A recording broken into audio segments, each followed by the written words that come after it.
Tired of the everyday routine? Ever dream of a life of romantic adventure? Want to get away from it all? We offer you Escape. Escape, transcribed to free you from the four walls of today for a half hour of high adventure. You are standing on the rolling deck of a pirate junk in the China Seas, and facing you is the sinister figure of the most feared man in the Orient, a general who has just doomed you to death.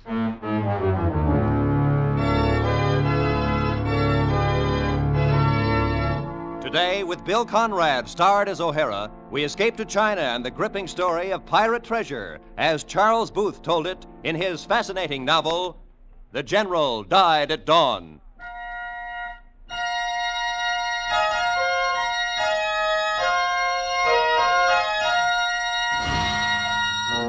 Yep, China was spitting me out like a cherry pit. I was sitting that afternoon on a bench in the strip of park that fronts the harbor of Shanghai, and all I had in my pocket was an English shilling, and it was counterfeit. Well, I sat there and stared at a ship in her berth at the Asia-Pacific docks. She was a crack liner named Pearl of the Orient, due to sail at 11 the following morning, Europe-bound, by way of Suez. Well, bitterness, a counterfeit English shilling, a need for physical action. All of a sudden, they melted into each other and bubbled into an idea. I left the harbor and made my way to Frenchtown, to a narrow street of 2- and 3-story buildings, and into one of them, and up a shabby stair and along a dim corridor to a door with Mark Ramsgate printed on it in gold letters. Ramsgate, I've come for the 1,500 you owe me. Would you mind shutting the D-double-O-R? There's a simply killing draft. The 1,500, Ramsgate, I want it, now. Aren't you the persistent one, though? Now, where was it you say you advanced me this huge sum of money? Chungking 4 years ago. Oh, yes, chunking. I was in a nasty mess with the police, and you simply flew to my aid as a fellow American. Isn't that it? Delicious. But too fantastic. Start counting out the money, Ramsgate. Will you listen to the man? I'm a private investigator, Mr. O'Hara, not a banker or a missionary. I am not the most patient man on the China coast, Ramsgate. Mr. O'Hara, can you crack a walnut between your forefinger and thumb? I can. You see? Would you mind leaving now? I've scads of things to do. What's this? Careful. That's Ming. Oh? Yes. Gorgeous, isn't it? I use it for a goldfish bowl. It's empty. I didn't feed them. They lasted 6 days. Well, if you have no goldfish, you don't need the bowl. Oh! I'll smash you for that. I can be smashed. Try it. He was strong and very fast, and he wore an enormous ring, which was damaging whenever he landed a punch. But he'd lost his coolness, his best asset, really. And it didn't last very long.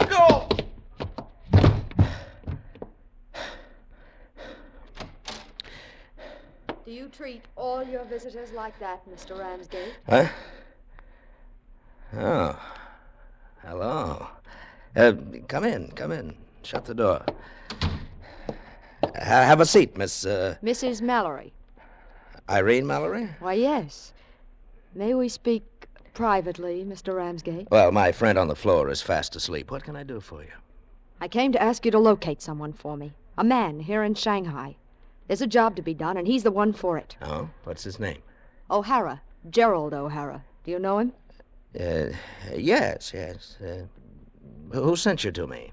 Papa Conti. Oh? O'Hara was at the Hotel Conti this morning, broke, and told Papa he expected to collect some money from a man named Ramsgate. Has he been here? He's been here. I can find him for you, but it's going to be expensive. My fee will be $1,500. Mm-hmm. 5 and 5. 1, 2, 3, 4, 5. Here you are. Thank you. Please work very quickly. Very quickly. Is there anything I can tell him concerning the job for which he is the one? Yes. Tell him it involves General Yang, Yang's business agent, and $500,000 in gold. I'll be waiting at the Hotel Conti, Mr. Ramsgate. All right. Good afternoon. Good afternoon. Huh? You play the loveliest hand of poker, Mr. O'Hara. Got the 1,500 you came for, didn't you? Well, you bounced back fast. How much did you hear, Ramsgate? That's for me to know, you to find out. I will. Good afternoon, Mr. O'Hara. Good afternoon. Would you mind closing the D-double... Door! Yes. Well, I had what I came for, all right. I would argue the ethics of it with myself when the planks of the Pearl of the Orient were beneath my feet, and I was on my way to an atmosphere that didn't rot a man's brain with the dampness of things dead and done. I turned into Nanking Road and stopped in front of the Asia Pacific office. And in the plate glass window, the Gerald O'Hara who'd helped build the Trans-Siberian Railroad, who'd gone after ivory and rubies and gold, that Gerald O'Hara took a look at the Gerald O'Hara who'd rooked Irene Mallory out of $1,500. And then I hailed a rickshaw and told the boy to take me to the Hotel Pierre Conti. Ah, Gerald, my friend. Ça marche? Ça marche, Papa Conte, ça marche. Do me a favor. Will you have Mrs. Mallory paged and brought here and let me use this office for a few minutes? But of course. Hello. The front desk? Où? Dio Mallory Conyo Laigo. Sadi Lau. Papa, about the money I owe you, I thought I'd have it for you today, but my lead blew up. I'm sorry. He is sorry. We have known each other all these years. You bear the scar of a knife that was meant for me, and you expect me to press you for money? Huh? Gerald. Well, it's a bill, and it's got to be paid. Then let me worry about it. There's no point in us both worrying, huh? Oh, that will be Mrs. Mallory. There's cognac on the desk. Visitor for you, my belle. See you later, Gerald. Good evening, Mr. O'Hara. Oh, I suppose Conte told you who I was. No, I recognized you this afternoon. Oh. Here's the money you gave me. Oh? Do you know what the odds were when you handed it to me of your ever seeing me again? I was ready to cut my best friend's throat for the price of a ticket west. Wouldn't you prefer to leave with a good bit more than that? Oh, the $500,000 you mentioned? Yes. Would you, care to hear about it? Well, perhaps care is too strong a word, but I'll listen. There's a man named George Martell registered here. He's General Yang's business agent. Do you know him? Your eyes are lovely. I like your eyes. Yang had $500,000 worth of gold bars here in Shanghai. Can you guess why he kept his funds in bullion? Well, it'd be hard to abscond with almost half a ton of gold. And Martell has been converting that into American dollars for some time now. But there are two things he doesn't know. Yang is aware of what he's doing, learned about it last week. And Yang will be here in Shanghai tonight. Yang enjoys a good deal of tolerance in this city, but he's still an outlaw with a price on his head. He has no legal recourse. He's got thumbscrews and jackboots. Don't you see what I'm getting at? Martell's life isn't worth a grain of rice once Yang arrives. Yang's here now. What? He's here now. I saw Sergeant Wong, his ADC, dressed as a coolie down at the docks this morning. All the better. Unless Martell shares the money with us, we won't help him escape from Shanghai. You could arrange a way out for him, couldn't you? Oh, yes, I know ways, but I'm not the man for the job, Mrs. Mallory. I'm as empty as a sucked egg. I'm tired, very tired. I just want to crawl out of Asia. I'm sorry. No pride? None. Certain? Positive. Not even enough to resent that? Or this? Why, you little... You're hurting my wrist, O'Hara. Come here to me.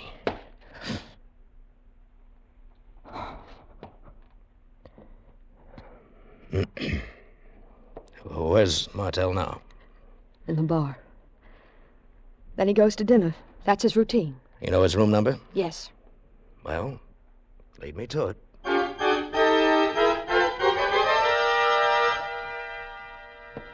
Was that the last valise in the closet? Yes.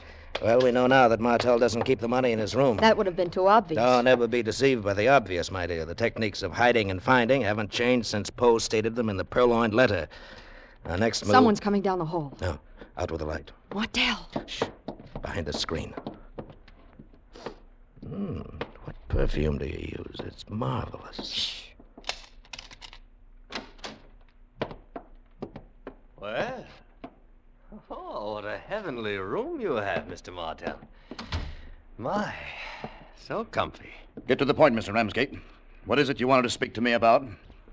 General Yang and his Shanghai funds and what you intend to do with them. Have you been prying into my affairs? Just an old busybody, aren't I? Ramsgate. Don't try for a gun. Just don't. What is it you want? All the money you have. And the alternative? I'll tell Yang of the naughty thing you've done. Mr. Ramsgate, I beg you. No. Either give me the money or be prepared to face Yang and tell... O'Hara. Hello, George. Irene, see if Ramsgate has a gun. Okay. George, have you met Mrs. Mallory? O'Hara. Here's the gun. Oh, good. Now see if George has one. Easy, Okay. George. Here it is. All right, now put it in your purse. Yeah. George, you know me, don't you? I mean, you know me. Yes, I know you, O'Hara. Were you going to accept Ramsgate's offer? I think that... Wouldn't have done you any good. Yang has a price on your head right now, didn't you know? Oh, yes. Ramsgate would have taken your money and turned you over to Yang anyway. Well, I thought that I'd be able to think of some scheme while Yang was on his way. On his way. Yang's in Shanghai right now. No. Look, now, here's our O'Hara, proposition. no. 1/3 apiece to each of us, and I'll help you escape. 1/3? To each of us, 1/3 to you. You better take it, George. Well... But tomorrow morning, Yang will have blocked every exit from Shanghai you could think of. You need us, George. And you know I always fulfill my end of a contract. Help me, O'Hara.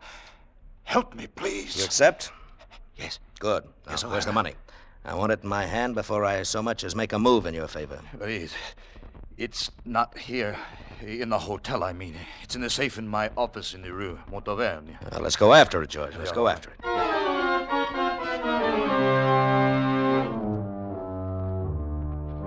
We left the Hotel Conte. I hailed a taxi, and George gave the driver the address. It was just past the dinner hour, and the night traffic was thickening. Across the harbor, I could see the lights of the Pearl of the Orient. Tomorrow morning, I thought to myself. Tomorrow morning, I'd be on deck, taking a last long look at China, with a fortune in my pocket. Irene followed my glance and then smiled up at me and squeezed my arm. You ever been to France, Irene? Yes. You know the stretch along the coast of Normandy between Honfleur and Trouville? No, I'd like to show it to you sometime. I'd like to see it sometime. Good. We got out at the shabby end of the Rue Montauverne. Martel was trembling so violently that I had to take the key from his hand and open the door myself. Easy, George. Now just take it easy. I'm in a bloody blue funk, O'Hara. Yeah, we know the feeling, George. Now, where's the money? It's in the safe. Small valise in the safe. Well, get it. You really can get me out of Shanghai? Look at me, George. I really can, can't I? Right. Now then, left 22. You know, there's a drink they drink in Normandy called Calvados, a brandy. Did you ever taste it? No. Really? Vast horizons will soon open for you, I think. There we are. Have you got it? Yeah. Here, I'll take it. Okay. Now, where's the key? The bag's locked. Oh, right here. I always carry it. O'Hara. What? Face at the window. Oh, the light. Shoot! Shoot, O'Hara! Well, I don't think I hit anything. Let's get back to the hotel.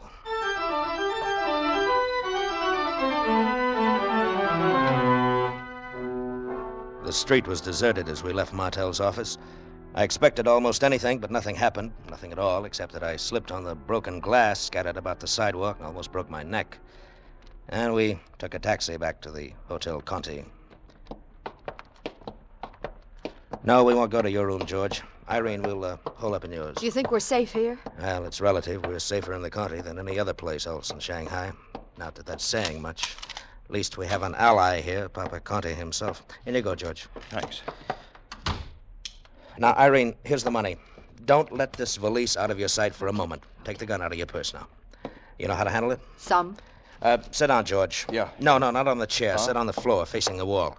Now, look, Irene, you've got a double job. Yeah. Keep George and the money in and everyone else out. Understood. O'Hara, you're not going. Well, I have to arrange your exit. Do you expect me to do it by telegram? Oh, that reminds me. I'll need that 1,500 of yours again. How much do you weigh? 118. Delicious. Here's the 1,500. You'll be repaid out of George's end of the cut. Well, I'll be going now. I'll be back in about, Oh, 3 hours at the latest. Lock the door after me. I'll see you soon. Take care of yourself, O'Hara. Right. Wish I could think of something entirely reassuring, but all I can come up with is this. I think we've got a 50-50 chance of making it.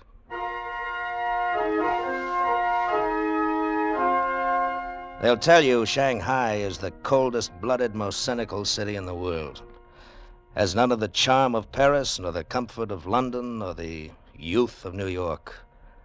But as I made my roundabout way to the docks, past the food shops and the dens and the coffin makers and the honky-tonk joints, I suddenly no longer cared about that. I felt vaguely excited and eager for the next moment.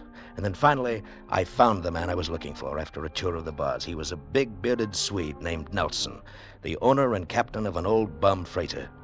And after an hour or so of negotiation, we had it straight. He'd have a taxi driven by himself, parked near the alley 2 blocks from the county, ready to pick Martel up at dawn and carry him to the ship. $1,500 down and another $15,000 from Martel when he was safe on deck. And that was that. I was back at the hotel by 2:30. Irene, it's O'Hara. Irene! I put my ear to the door and listened. Nothing. I grasped the knob to shake it, and the door swung open. The lights were on, and the room looked as though a tornado had gone roaring through. Bureau drawers open, clothes flung out, luggage slashed, and Martel lay upon the bed, staring at the ceiling, his face ripped badly, his hands and legs tied tightly. I walked over and put my fingers to his neck. He was dead. The small valise lay next to him on the pillow. It was open and empty. Made my way to the bathroom. Irene. O'Hara, Turn off that water. I was trying to stop the bleeding. Give me the towel. Now come on in the other room. What's happened? I don't know. A couple of hours after you left, there was a light knock at the door, and a voice that sounded like yours said, "Open the door." Yeah? Well, don't look at me like that. It was time for you to be back, and I had the gun. I opened the door just a crack, and suddenly a hand appeared, and it turned out the light, and that's all. When I came to, it was the way it is in there, and I had a bump on my head. The money's gone. I know.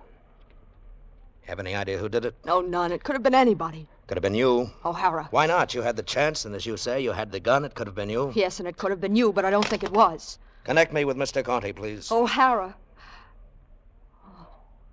Hello, Papa Conte. This is O'Hara.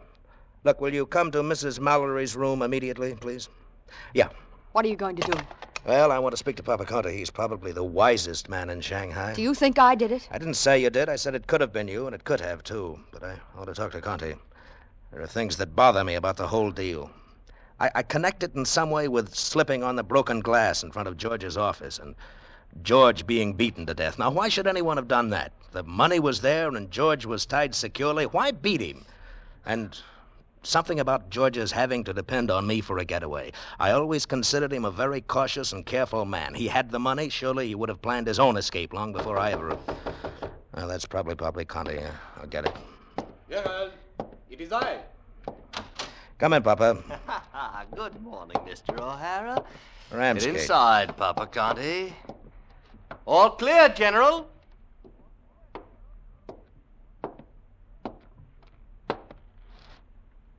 O'Hara. Hello, Yang. Yo, Ramsgate, close the door. All righty. See if O'Hara is armed. A pleasure. I have it, General. So, the dog is dead. And the bone is buried. Oh, I will find the bone. Well, first you must find the other dog. Perhaps I'm looking at him. Try to prove it.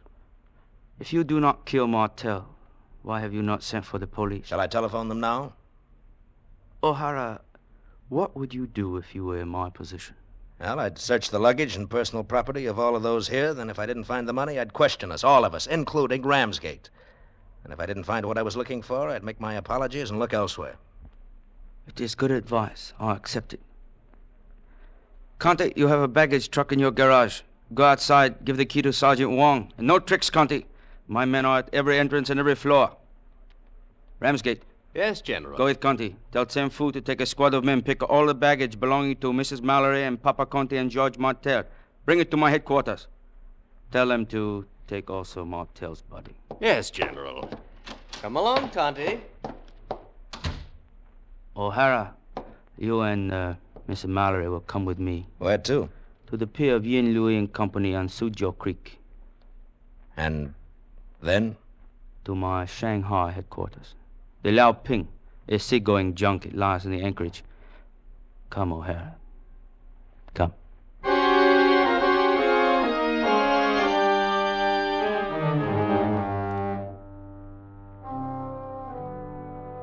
It's almost 4 o'clock. How long do you intend to keep us aboard, Yang?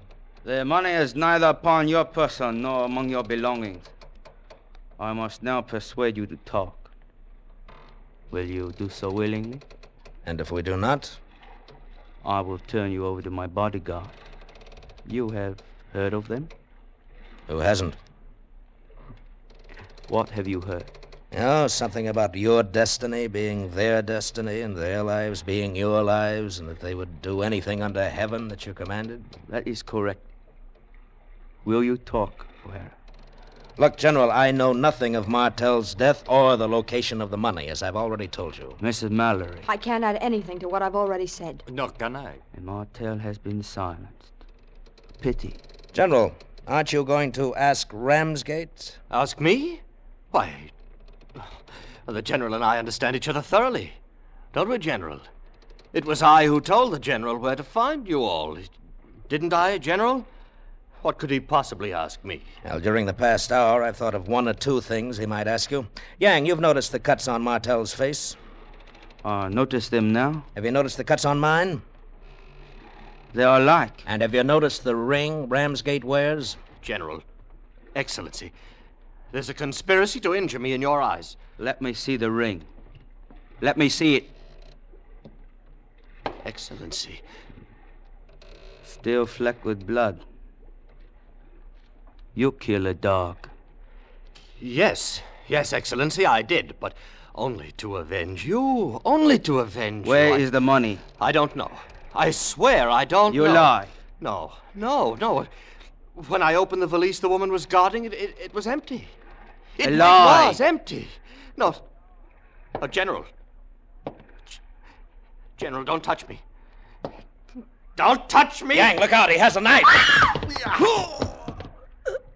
Oh, God. Excellency, no, I didn't mean to. No, don't shoot. No, Excellent, don't shoot!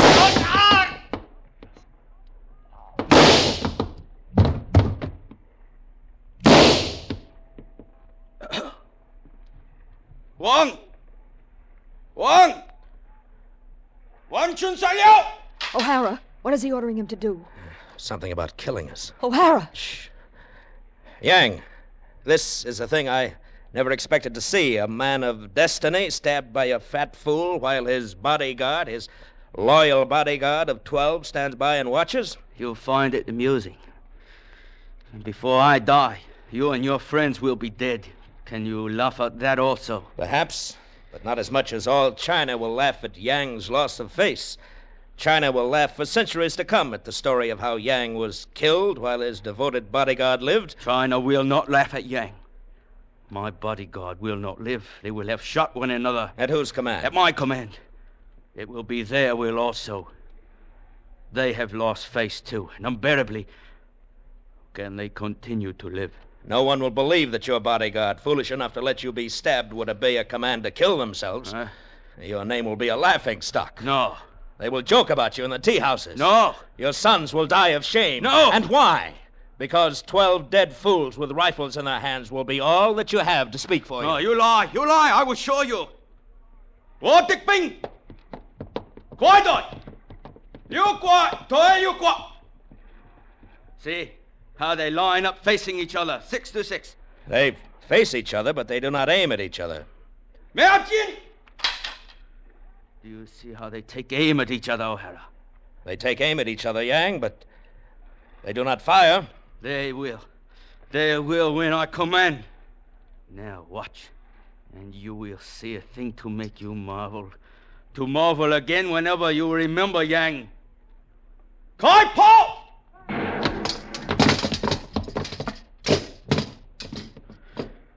Was Yang not right? Was he not right?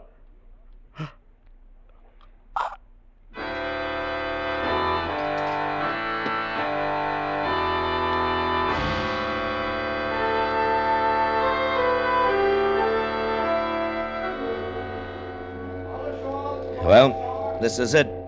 Goodbye, Papa Conte. Goodbye, Gerald, and much good luck. And to you also, Mrs. Mallory. Thank you, Papa Conte. I'll send you a piece of the wedding cake. Do that, yes? Thanks for everything. I'll repay you the loan as soon as I can. Of course, of course.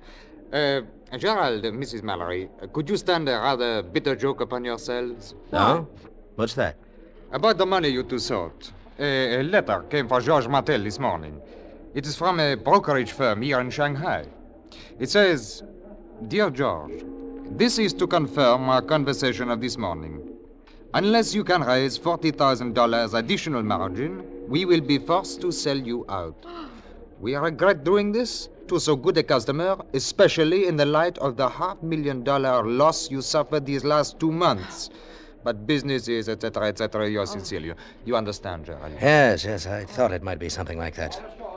That's why he didn't arrange for his own escape. Each day he expected to recoup his losses. And he tricked us in his office on the Rue Mon-Fri.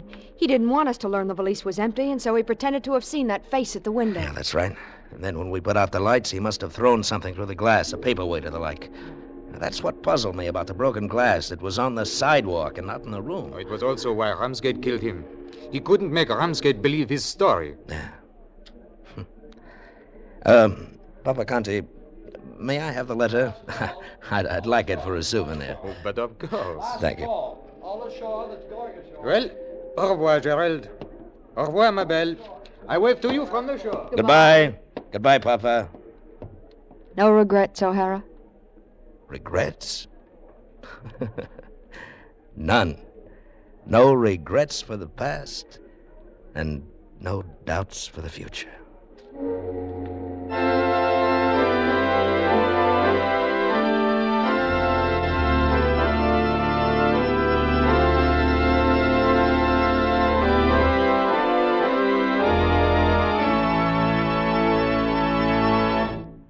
Escape is produced and directed by Norman MacDonald.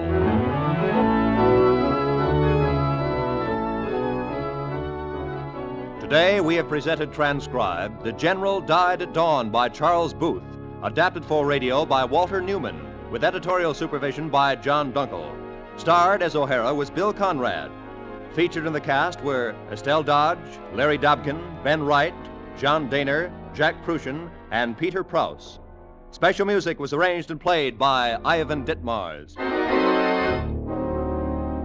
Next week, we escape with the unusual story, The Great Impersonation, by E. Phillips Oppenheim. Be sure to tune in at the same time next week, when once again we offer you Escape.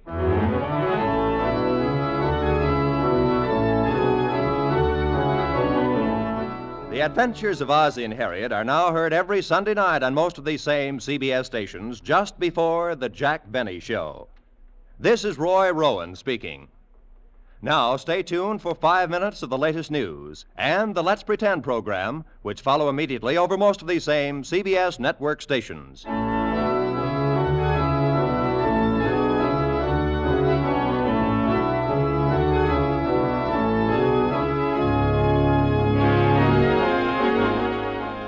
This is CBS, the Columbia Broadcasting System.